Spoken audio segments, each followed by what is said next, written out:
We're at Elk Grove Unified School District's Food and Nutrition Services Central Kitchen, and what we do here is we create meals for children throughout the school year and all through summertime.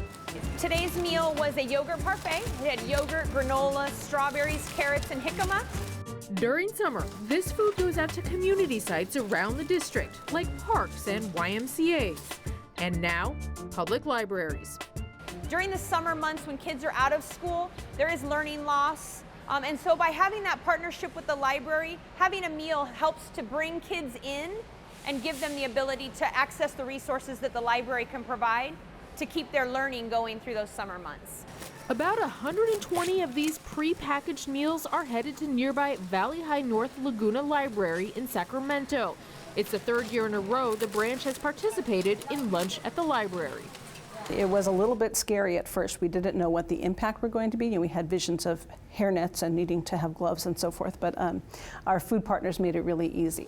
The partners bring lunches here, and we serve them to any kids 0 to 18.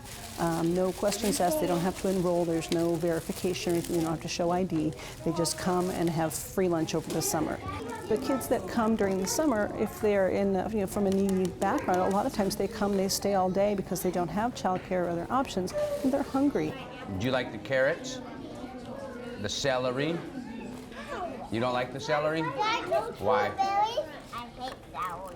Oh. Robert Gritterall is at the library with his wife, 2 grandchildren, and 5-year-old daughter, Tara. We started taking them to a couple of different parks, and then we found out that the library had it over here.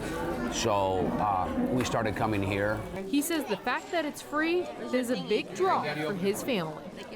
Sometimes, like with us, I'm a sole provider for my family, so the money can get kind of tight. It also draws the families to the library also, and that way they can, read the books and stuff like that after the kids have eaten their lunch. And that's the goal of this program, to bring people in with the free food, but keep them here for the books. It's hard to come to a library and not notice the books. And most libraries in California have a summer reading program, and that's not just for kids, but it's for adults too. What I have seen at programs like this is families walking out after having a meal and turning to a librarian and saying, well, where do we sign up for the summer reading program? So it goes hand in hand. We offer a summer reading challenge, which is kind of the backbone of our summer programming, and libraries have done this for over 100 years. Everyone who reads 5 books or more gets a free book to keep, and we think it's really important to give kids reading material they can have in the home. Lunch at the Library started in 17 libraries in 2013. 3 years later, it's in 130 libraries up and down California, and more people are showing up each summer. Sometimes we come early. It's like a long line. A lot of people here come for the free meals. It's really healthy, nutritious meals as well. Every day I have planned to come every day here. Because my son, his name is Muhammad, so he really want to come every day because the reading log, and we love to read. Funding for the food comes from the USDA Summer Food Service Program. It feeds kids who qualify for free or low-cost meals during the regular school year. We're actually running out of food at home, and my mom's kind of broke. 10-year-old Jarrell Jackson comes to the library with his mom while she studies for her college classes. We check out books mostly by going on the computer. There's a lot of stuff to do here. What's interesting about summer is that the kids that lose access to the subsidized breakfast and lunch programs, and there's about 2 million children that receive free and reduced price lunch during the school year. We know that those kids, not only do they lose access to the nutrition programs, but often they are kids that don't have access to any kind of formal summer learning program. They're more likely to experience summer learning loss and lose reading skills, which has a cumulative impact of impacting the achievement gap. If you feed someone they're going to be able then to focus on the reading that they want to do or the learning. We solve one problem and they may be that much more ready to be able to access the next thing, and the library's here to help with all of those things. One of California's first public libraries was established in the city of Monterey in 1849. Civic leaders raised $1,500, which was used to purchase the first collection of 900 books. These books were shipped around Cape Horn to Monterey. Included in the titles were books about history, theology, and science, along with popular fiction from authors like Charles Dickens. We're celebrating everything we could do with summer feeding. We believe that food has the ability to positively impact kids, the mind, the body, and the soul, and this is what the event is all about.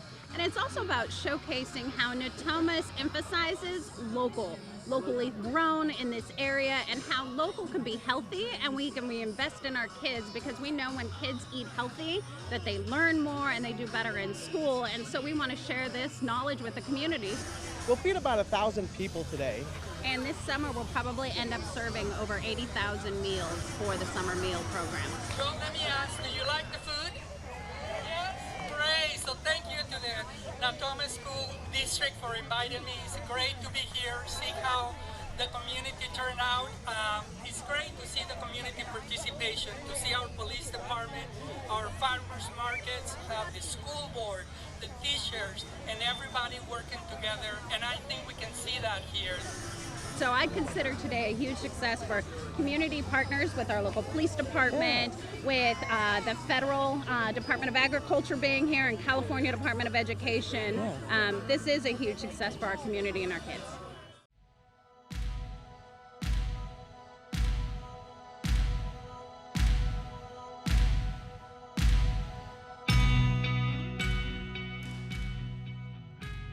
At Natomas High School, we offer 4 pathways. The Health Pathway is part of the health, science, and medical technology industry.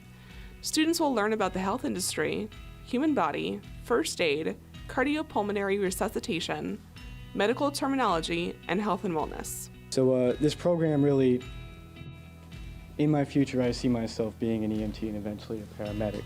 So by going through this program, it is preparing me to do that. And not only that, but overall, it's just a really fun class. I would like to be in a profession where I can give back to the community or where I can help other people. It mainly started when I took anatomy last year as a junior.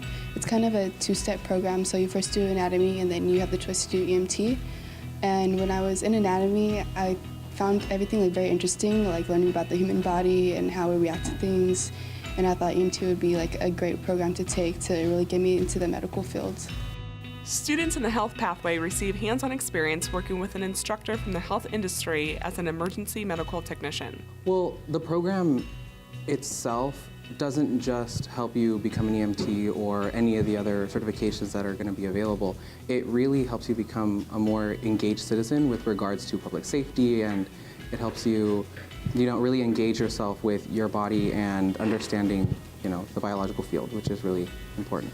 I think I do see myself doing this in the future.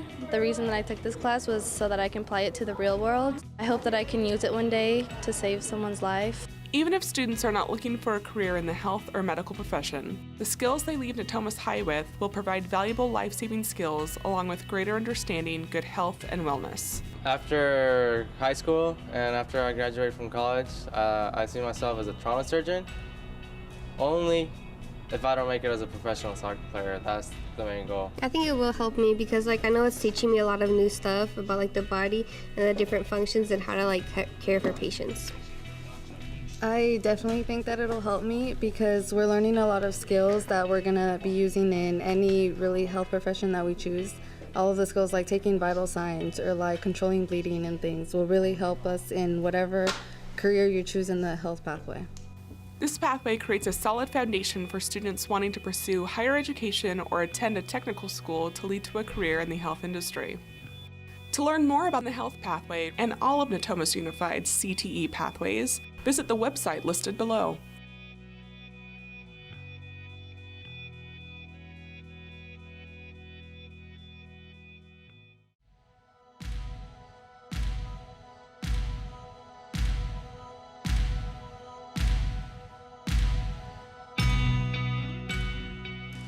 At Discovery High School, we offer the Hospitality Pathway, which is part of the hospitality and tourism industry. Students will learn about food nutrition, how to prepare food in quantities for sale, study cost control, menu planning, and dining room service. Their skills will be put to the test in Discovery's brand new cafe. This class helped me, be calm and be collected, and if I need that for a certain option, then it's there. And if my career option for animation doesn't work, I can go into culinary as a second career path. This culinary class, I believe it's done a lot for me. It's taught me leadership skills, teamwork skills, gotta listen, make sure you're getting the recipes and things right. Students in the Hospitality Pathway receive hands-on experience working with instructors that have experience as chefs and restaurant managers. I will tell them that this class is very beneficial. Like, it helps you get your food handling license. It helps you learn new things, help you learn how to work in the kitchen, work with other people. It teaches you a lot of different things. If you want to get a job and you want to get a good job that's high ranking, you want to go to this, you want to go to this class, and they'll teach you everything you need to know, get you your food handler card and everything. Whether or not students go on to a career in hospitality, exposure to soft skills, understanding proper food handling procedures, dining and serving etiquette, food cost, menu planning, and business development will serve them throughout their life. It promotes life skills like cooking, things that we'll actually need after high school. It's really fun because Chef always gives us different types of things to do, and each time we learn something new. Well, I know how to cook. It's just I know I will learn the better way to cut food. Yeah, and also the best thing about culinary is that you really learn what you like and what you don't like. I like this class a lot because before, I knew how to cook eggs and stuff, but that's basic stuff. In this class, I learned how to cook, and it just taught me a lot, and I like it a lot. These skills can be applied to many types of careers and will also help provide a much higher level of confidence for students as they prepare for their future. To learn more about the Hospitality Pathway and all of Natomas Unified's CTE pathways, visit the website listed below.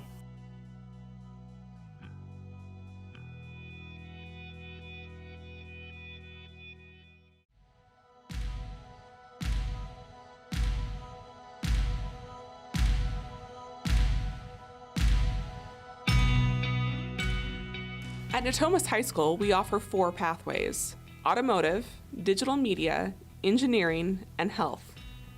The Automotive Pathway is part of the transportation industry and provides students with hands-on experience by working with professional automotive equipment and diagnostic tools.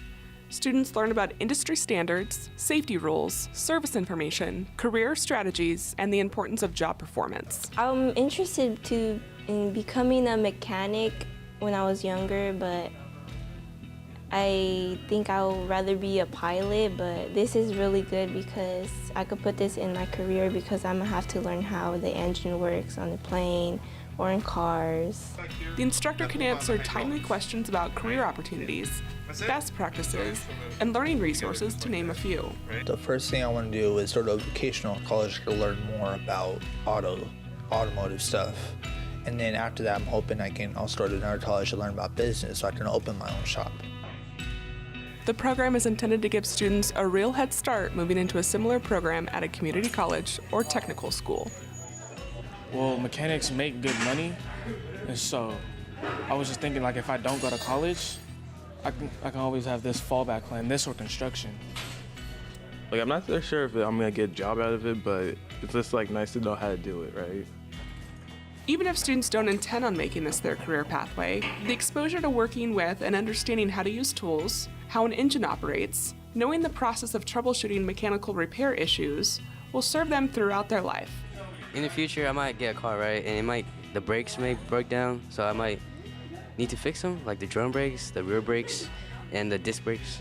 In a way, when I'm probably out of high school, because I'm planning on going to the Air Force, and I think this will help a lot. And I'm actually interested in learning the basics of taking out the brakes, such as changing oil.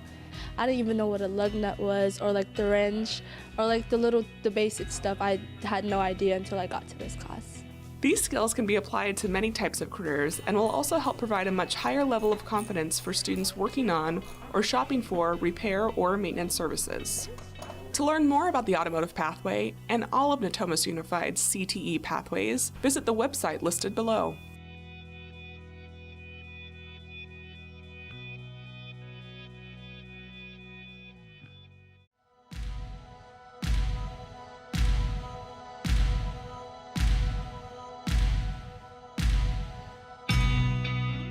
At Indercombe High School, we offer the Broadcast Media Pathway. Broadcast media is part of the arts, media, and entertainment industry. Students will gain and master skills in video storytelling, media arts, news broadcasting, and interviewing skills. I am a senior here at Indercombe High School. I am an intern at the River Cats. I am looking to study journalism as my major at Sac State and pursue that into sports commentating. If I had not taken this class, I would not have had the ability to become a River Cats employee. The program helps students understand and execute the process of creating broadcast programming, either for live broadcast or streaming content on internet platforms such as YouTube or social media. Because of the complexity of broadcasting, students are exposed to numerous tasks and jobs throughout the program. Broadcast media is just like one of those other things that I could just think I could take my life somewhere with. I did not know what a TriCaster was. I did not know what these cameras could do with them. I did not know how to edit. I learned how to become a better anchor. To go to internships, they want to know if you could work on that. Some students may have a desire to work behind the camera on the technical side, learning about sound, lighting, and editing software. I really love to edit. It's my passion. I make videos on my free time and I edit pretty much all the Tiger Talks. I would like to work for at least KCR3, Fox 40, somewhere in the media-based editing and with cameras. Others may have a desire to be on the talent side where auditory and writing skills are emphasized. My favorite part of the class is when we do Tiger Talk. I love writing the scripts. I'm always coming up with the ideas of what I want to do for weather segment and special events that will be coming up for our school. Both areas focus students to work as a team and as a key part of working in a broadcasting environment. Like if I could get somehow into film directing through this, that would be great. The program also draws on outreach with tours of local television affiliates, internships, and entry-level production work experience. I did learn about the opportunities and internships that I can get and see if I really want to pursue this field, because as of right now, I'm pretty sure I want to, but I have to get the hands-on experience first. To learn more about the Broadcast Media Pathway and all of our CTE pathways, visit the website below.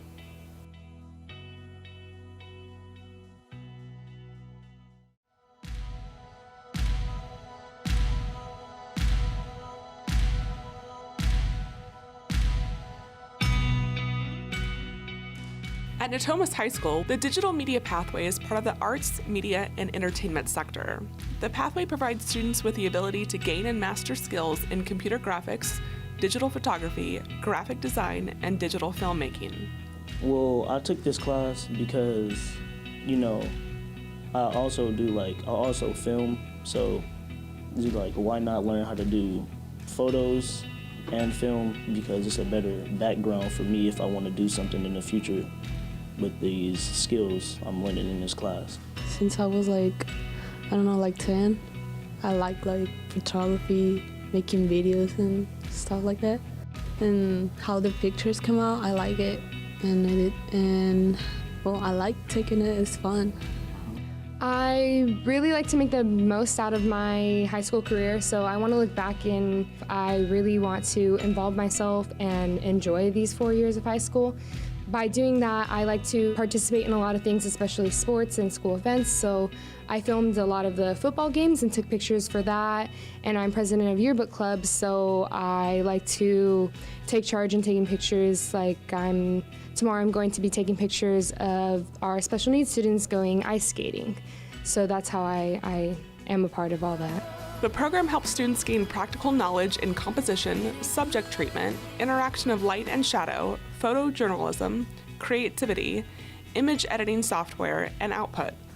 I'm happy that I joined photography, and I would suggest it to anyone who loves taking pictures on your phone, because with the camera you could get better quality and more than what you expect you could get. I knew little to nothing about photography. I didn't know how to use a camera. Now I'm really happy that I joined. I learned how to use Adobe, Premiere, and Photoshop. It showed me how to create pictures differently, like how I take a picture and then how I can edit a picture. So it was really a good thing that I've been able to join this class, and I'm really thankful for that. Courses also introduce the aesthetic and technical theories and techniques of photography. Photography, where it's going to take me is that I will acknowledge that I'm not going to be driving the most expensive of cars, but it is a lifestyle that I am going to love. My philosophy on this is that I'm getting paid to admire life. To learn more about the Digital Media Pathway and all of our career technical education pathways, visit the website below.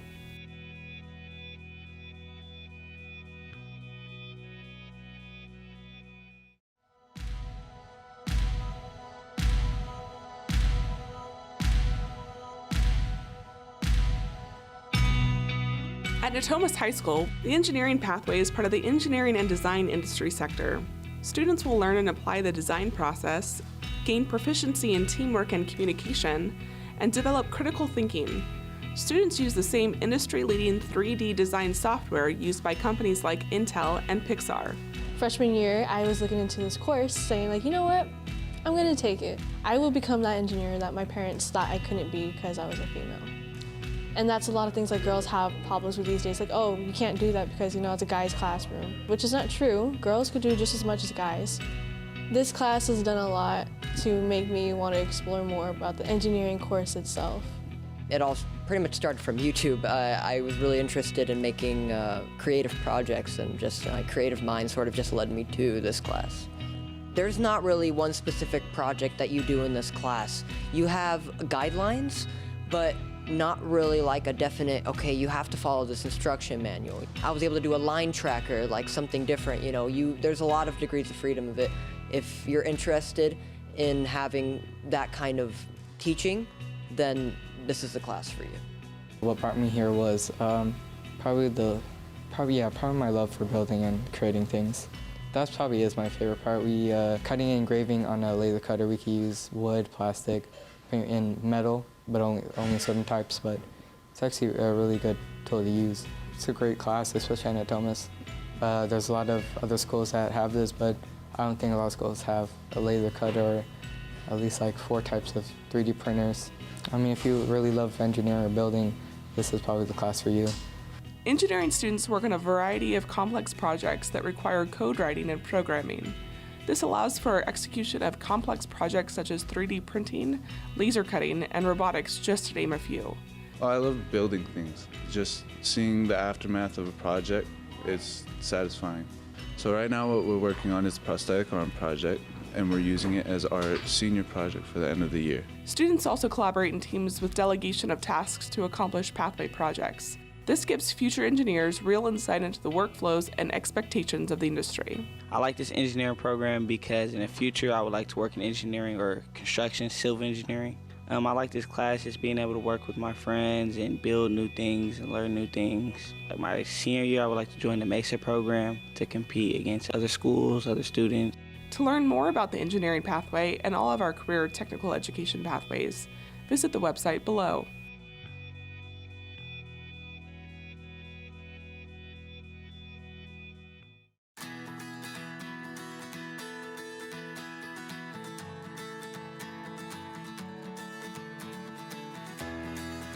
All right, so if you want to wrap up your little bit of conversation, we're going to dive into, we'll cover very briefly systems and protections, and then talk about incident response. You all seem so far away now. So this is our IKEEP Safe FERPA and our COPPA Safe Harbor. So we did apply from the FTC that we are a safe harbor, which provides companies a little bit of cover with their COPPA. And then the California Student Privacy Badge has been designed and it's worked out. So if you have companies that you're talking to and you'd like to have their products reviewed for California data privacy, we've worked with F3, which is the law firm that created this guide for student privacy here in California. And then we've put together a questionnaire that the vendors fill out that asks the questions that you will be asking about contracts, about third parties, describe how you're going to secure the data. So all those open-ended questions, we'll gather that up. And when we do the assessment, we'll do the manual and the technical, and then the product profile you'll have. So all the schools will have it. So industry does it, They pay for it once, all the schools have access to it. But then they can be reviewed randomly on our own up to 4 times, but if there's a big major change, they have to notify us and notify you, and then we can do another assessment. So it gives us a way to have some checks and balances. And for them, it's done under NDA. So they don't have to worry that we're not trying to, you know, put a bullseye on anybody. We just want everybody to measure up and then to be very transparent and be able to communicate trusted back. So what we didn't talk about was the importance of, we talked about an incident response plan. So we talked about an e-safety committee, and that's where we bring together our multiple stakeholders who are the curriculum people, the media literacy folks, the technology directors, the principals who have to discipline. If you have a law enforcement liaison, that's really incredibly helpful. It's also where you have public health. So in many school settings, if it hasn't happened already, there's things that come up in the digital space that kids will talk about or they'll share that fall within that health and well-being. So it just happened in my high school. My daughter sent me a text, Mom, the friend I know, she's talking about suicide, looks like she's got a plan, now what do we do? So really quickly there's intervention. And the little freshman, she had 2 Instagram accounts, and her family knew about one, but there was the other one that some of the kids knew about school, where she had articulated her plan and how it was going to happen. And so there was intervention that was early. Well, the technology director and the math teacher aren't necessarily the first people to be very helpful in that situation. So when you have in your e-safety committee, you have your school nurse, you have your counselor, you already know each other, and then you also have a plan in place. So the incident response plan is what happens prepared or unprepared. So if you don't have an incident response plan, some of the other schools we've seen where they've done a one-to-one program, a teacher will just make an quick remark or response to a parent that maybe is upset, and maybe the teacher's just doing best guess, but maybe it doesn't actually reflect the careful work that's been done by people. And then what becomes just an inconvenience then is a PR nightmare. And the PR nightmare means a parent calls the news then reports, and then there's a whole series of things that happen because of this very first response. So as our teachers, frontline teachers, and everyone who has access to students understands the things that we're going to say. So in our school district, these are the top things we are already doing around safety and privacy online. This is what we're already doing to protect privacy. So everybody should have this sense of, I know what to do when something goes wrong. So it doesn't mean they have to know past that point of passing it off to the principal. So when, in Virginia, I've lived in Arlington for 10 years, and one of the vice principals in Loudoun County, they were arrested for child pornography, and I was just so mortified. I think I was telling some people, oh, target-rich environment, those poor students, and I had all these horrible things to think about somebody who was a child pornographer, predator in a school setting.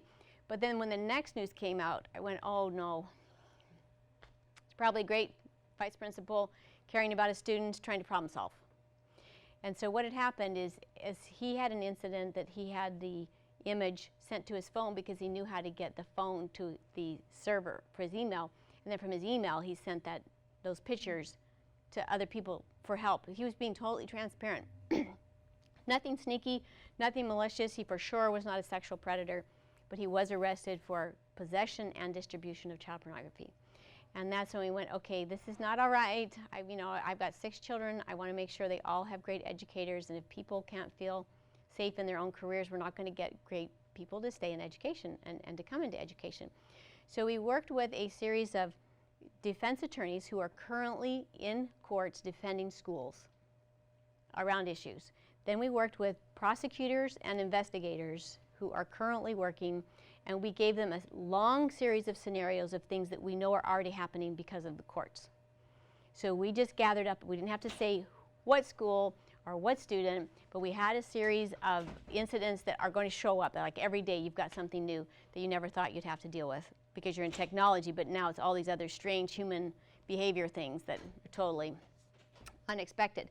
So we walked them through this series of scenarios and said, okay, if you had this image, or you had this scenario, or you had this drama, what would you want for the schools to know? And the defense attorneys always say this, oh, well, the schools are their worst enemy because they destroy all the evidence they need for everything good to happen. Because the principals are always anxious to find out So what really happened, and in the process, they start to damage all the evidence and can never be used. So all the good information that should be available to be able to have positive outcomes is no longer available because it can't go to court and can't be used to defend the schools or the students. So our goal was to make sure that we had fewer negative outcomes for everybody involved, the bystander, the schools, and the victims. So by asking the prosecutors, investigators, and then we had the public health worker, we had the technology director, and we went through these series of scenarios and created a way for you to triage incident response. So this is when you want your teachers to know, you know what? So you've got that bad image on your phone, or so this happened. I was in a school and a teacher had picked up the phone that was not supposed to be out in a middle school class, and the 12-year-old, his screensaver, he had 2 handguns like this and he had gang paraphernalia. Now, the teacher's going, what do I do with this? Am I legally obligated? I don't want to be involved in the gang stuff. This is already a dangerous area. What ethically should I do? There was not a response plan at that school yet. So she fortunately did report it. The law enforcement got involved. They found the stash of weapons so close to the school. But the best outcome is that this 12-year-old now is in a program to help him extricate himself from gangs versus waiting till he's 16 and committed a crime. So there is a great opportunity for people who are prepared and ready to respond, but you want your teachers, your frontline people that have access to kids with their technology to have a set of all ready to go, okay, weird image or weird interaction, or they hacked into the server and changed grades, or they've impersonated a teacher and they've sent out, it can go on, the different types of things that happen, but there's a series of protocols about gathering evidence that's very consistent. So we created it first as an online tool, and it's interactive, and in your books it is page, somebody tell me where that incident response tool is. Table of contents, and it's called, did somebody tell me 104? Oh good, thank you. Generation Safe. So we built it first behind a firewall that you can't get to, but then Samsung just gave us a grant to make it to apps that are open. So the Android app is available and ready to go, and if you go to I Keep Safe Incident Response, you'll find it on the Google Play. The Apple is totally ready. We just have to stop doing whatever we're doing and get it launched on the Apple Store. But it's totally all designed. So it should be incredibly quick. But what the incident response does is it's going to walk you through an incident and all of the thinking, the best thinking anyway, about how you're going to manage it. How you gather and store the evidence, how you interview the bystander, the victims, and the perpetrator. So what are some of the best thinking about how you gather this information? And then it follows in 2 tiers. So when you're going down through here, when you've got your school administrator, you're notified of an incident, then you're going to think, okay, how do I store the evidence? How do I preserve it? And do I need to bring in IC, our internet technology folks? Do I need to bring in law enforcement? That comes in here where you're asking these questions. And then where you see the red, this is when you want to bring in your legal folks. Sometimes it's law enforcement, sometimes it's the civil, your attorney, your defense attorneys, because it's a potential PR nightmare. So PR nightmares are so much better to be be proactive about. And I think one of the best things I heard from the attorney who works so much defending schools, he said, when you look historically at the big issues that have happened with schools in civil cases, if principals or decision makers recognize the role of customer service. So when you have an upset parent and an upset student, and something particularly happens in the digital space, you want them to know that you care about them, you're listening. He says in your backpack, in your series of suggestions and recommendations, you want to know what in the community is available to help. So whether it's dating violence, eating disorders, drug addictions, in the digital space, this all shows up and it's public. And then you find out about it, people find out about it, and when you have an upset parent, you want to be sure you can point them to services. When you see lawsuits where schools have not done well, it's when you've got a school district or a geographic region and similar incidents happen, but one principal disciplines one way and another one there's a suspension.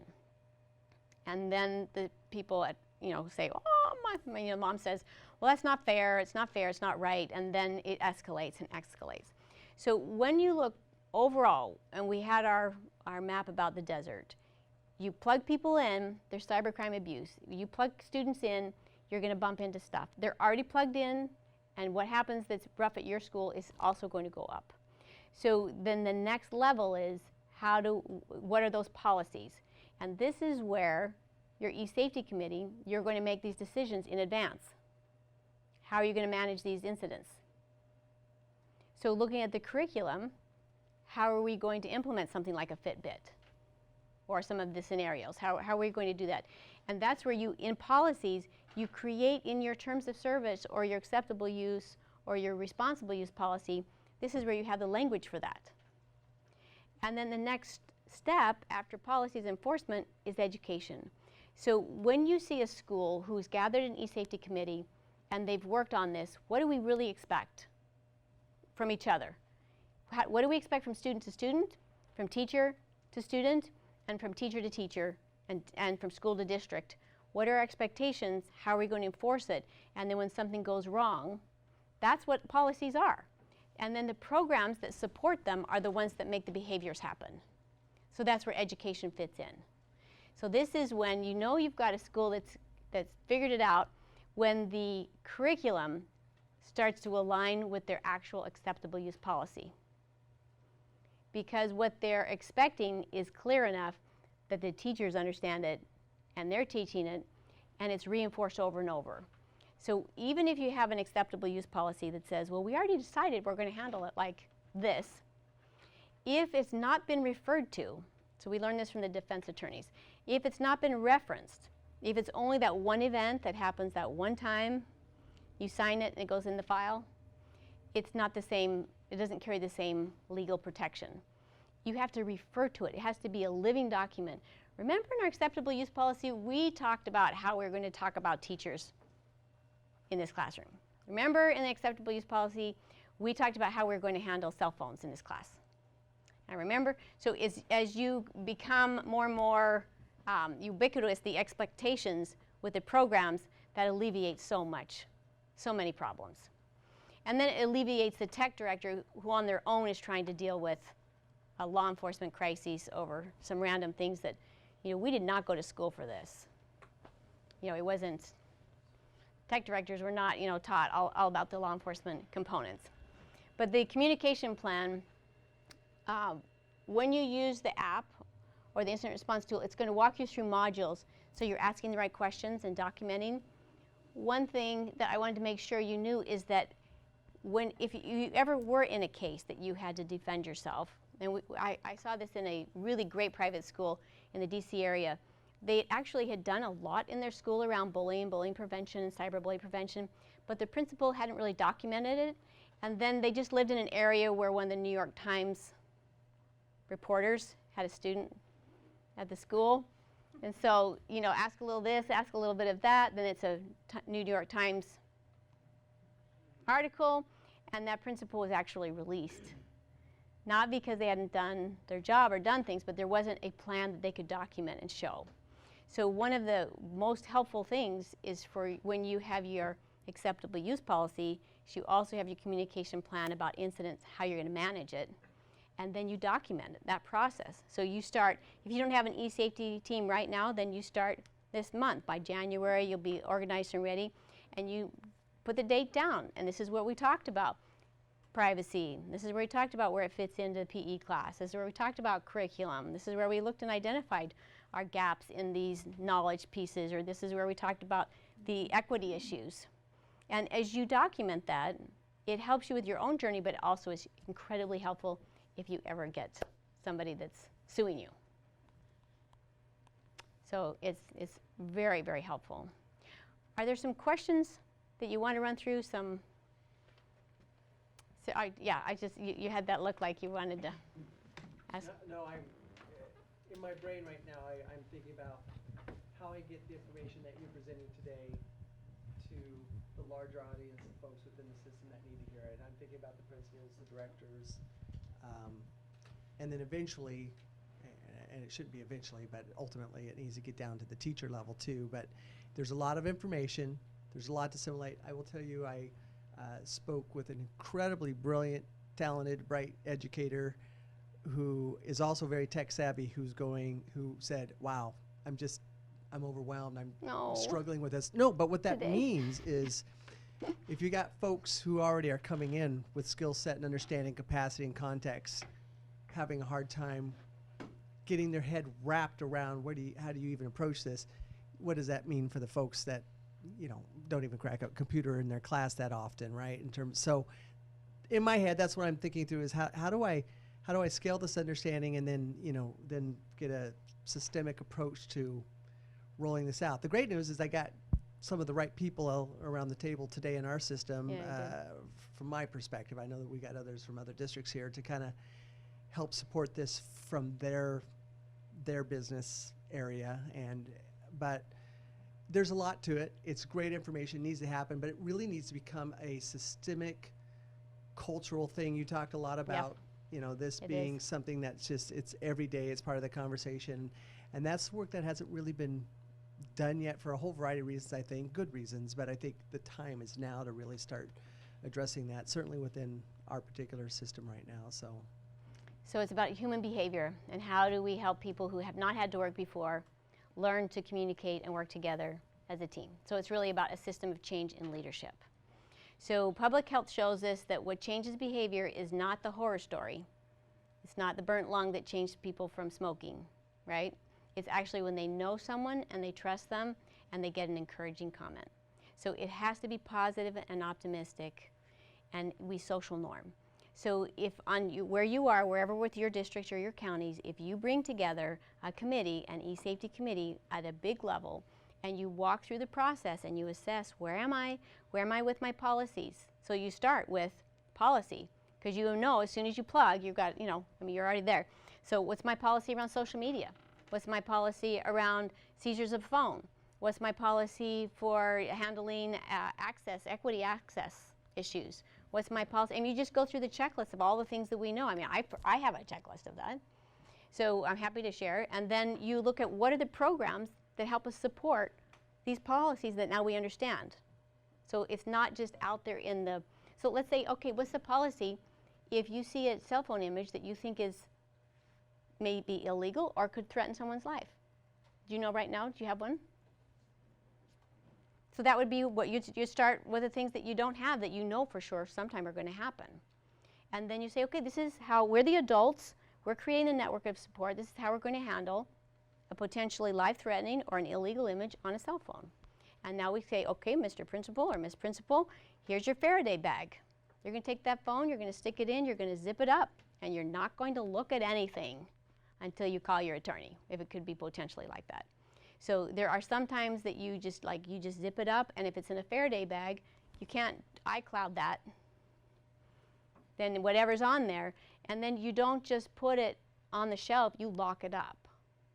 So part of that preserving evidence means that you know exactly where it's been and who's had access to it the whole time that you've had it. And this is when you call your legal folks, and then that's when you start bringing in parents after you've figured out these little components. But that's like you've got a policy then you have a plan in place, and now you put together the communication in advance because you know it's going to happen. So the communication is, we have an acceptable use policy in our school, and it includes if there's an illegal image on the phone. And this is how we handle it. And all the parents know in advance. It gets zipped up in a Faraday bag, it gets locked up, and we have a series of questions that we talk to about the students and the parents and law enforcement if it's potentially an illegal image. Then everybody in the room doesn't have to worry, what if I'm the teacher that finds that image? Or if I'm the tech director who's trying to deal with it all alone and going, oh no, now who do I bring in? Same thing with suicide.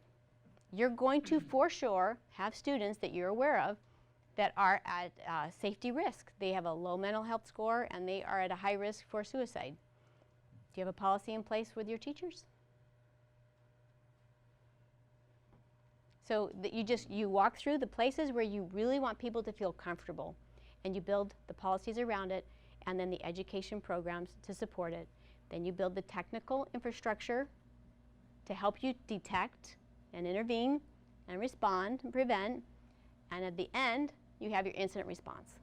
So everybody has this continuity of, we have our policies, we all understand them, they're plain language, the parents know them, the students, the teachers, we refer to them. We have curriculum that point to the skills we expect them to live.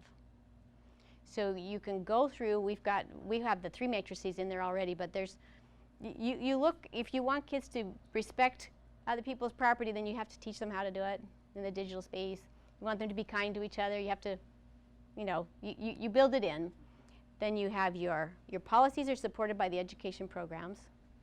You already have people at the school who know how to do this. If they know what you need them to do, the curriculum people know how to get it out. But when you have technology directors trying to, in a silo, figure it out, and you have curriculum directors who do not know the needs that the technology director understands. So remember when we did our city, the first person to know there was cybercrime, exploitation, and radicalization, who was it?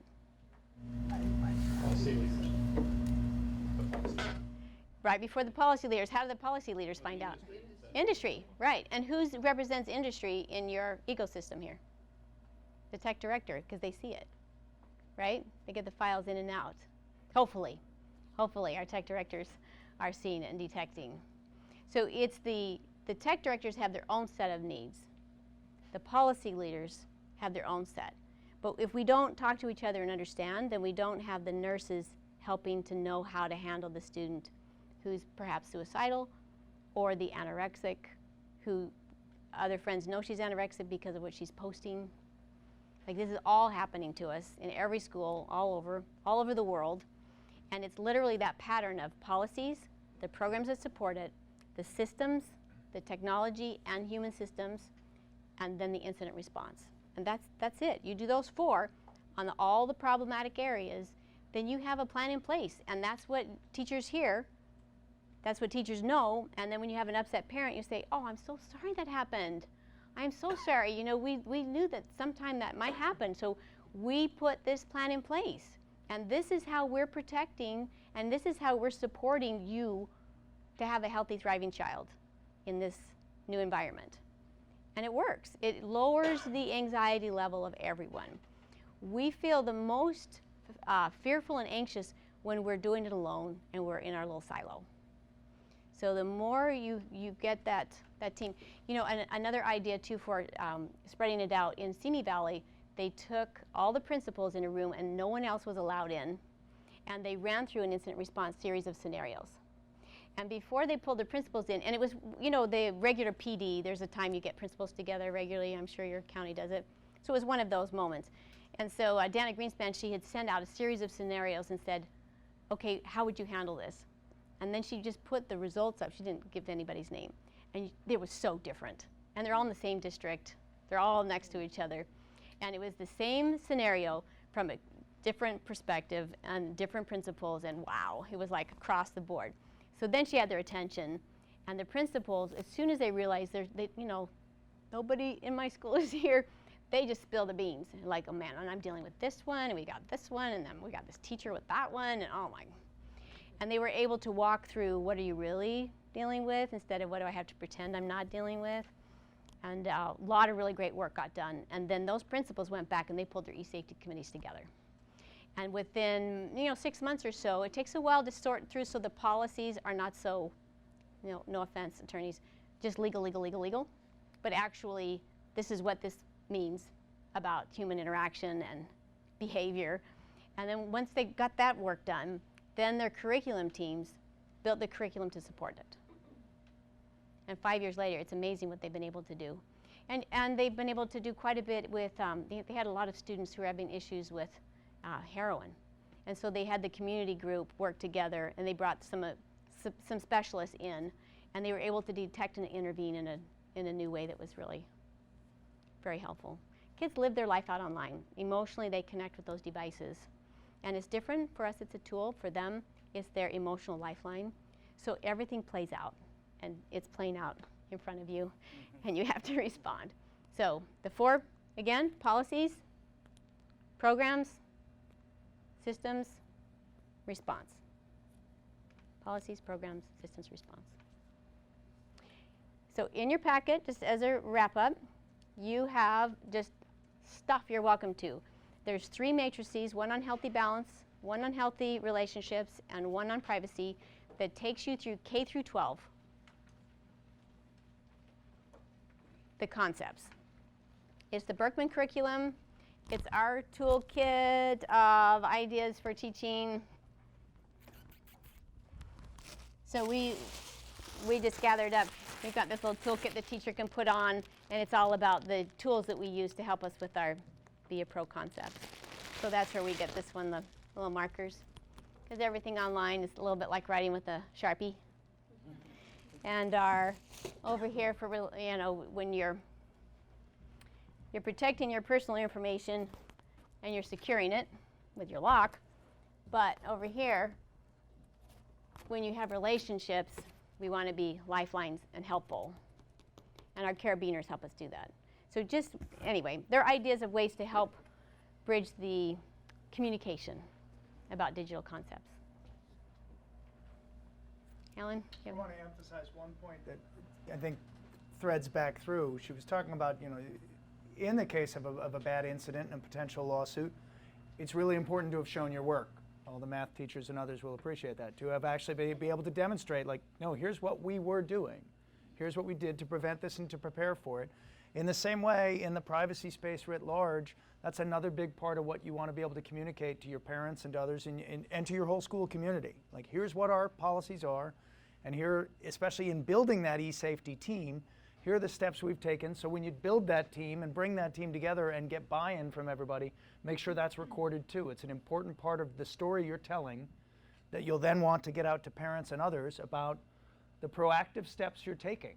I said this at the beginning, we always want to stress this, we are not here at all to discourage the ed tech innovations that you're adopting. We're here to help you defend them. Because sooner or later, you may have concerns, you may have a potential problem, and the more you've got background showing what you did, the infrastructure you built, to take your best approach at this. We've had a lot of conversations with some of the lawyers that really best practices are going to rule the day in privacy. Nobody's going to be able to say, we've got the perfect fix. We've figured out exactly how to manage everything.